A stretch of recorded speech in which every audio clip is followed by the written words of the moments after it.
Oke, di sini saya akan membahas tentang penarikan kesimpulan dari mata kuliah logika matematika. Di sini ada nama saya Dino Wigi beserta NIM-nya 182249991. Nah, kita di sini akan membahas modus ponen. Modus ponen ini kapan dikatakan penarikan kesimpulan dikatakannya apabila bentuknya jika P maka Q, P terjadi maka kesimpulannya Q terjadi, maka disebut modus ponen. Diingat-ingat. Dan di sini ada yang kedua modus tollens. Bentuknya di sini jika P maka Q, ya. Kemudian Q tidak terjadi, maka kesimpulannya P juga tidak terjadi. Oke, makanya disebut modus tollens. Yang ketiga ada silogisme. Jadi bentuknya jika P maka Q, jika Q maka R, maka kesimpulannya jika P maka R. Jadi untuk menyelesaikan berbagai macam soal berdasarkan 3 kesimpulan ini, ada modus ponen, tollens, dan silogisme.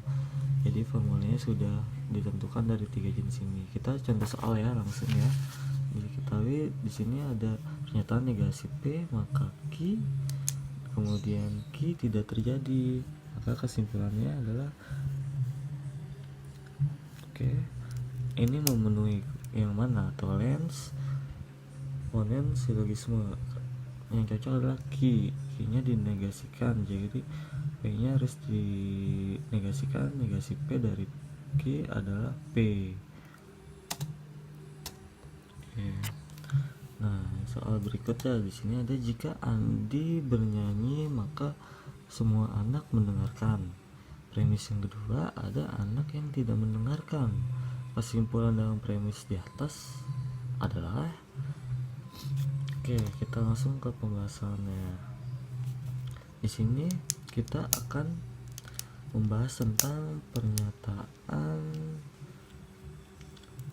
berkuantor. Kita kan sebelumnya setelah membahas tentang penarikan kesimpulan ya.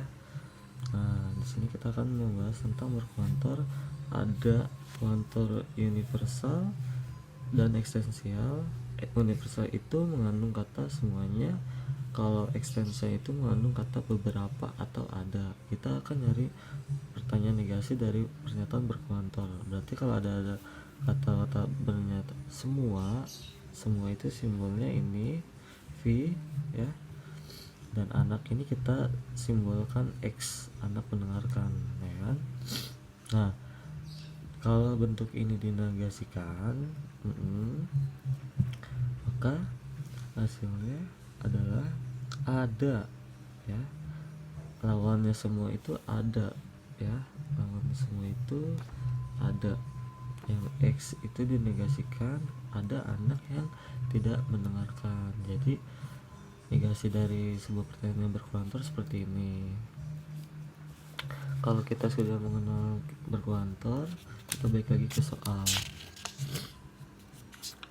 Ini kita bentuknya implikasi jika Andi bernyanyi.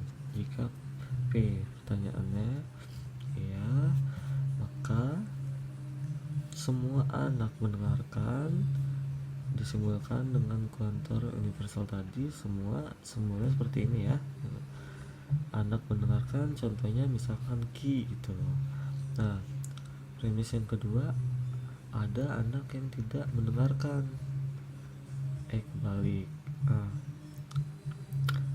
bisa Q dinegasikan.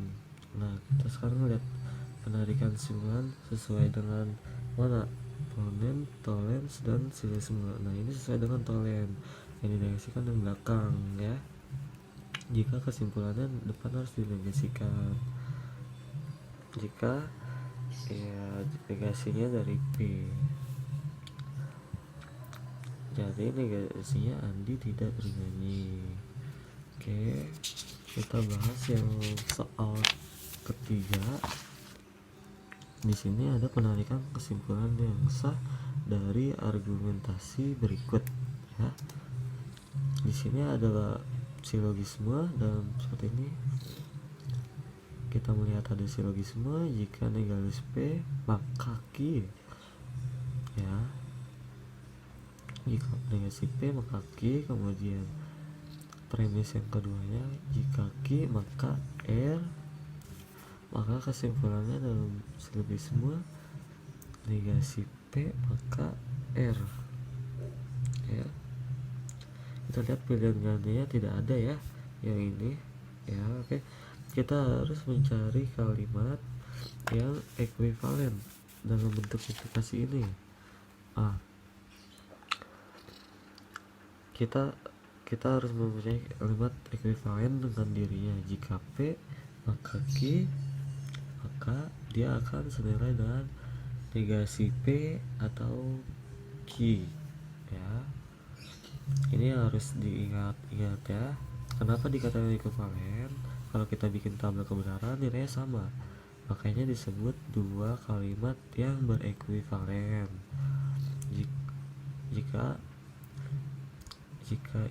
Jika memberikannya nilai sama, jadi harus diingat-ingat ya. Maka jadi negasi P maka R jika P atau R.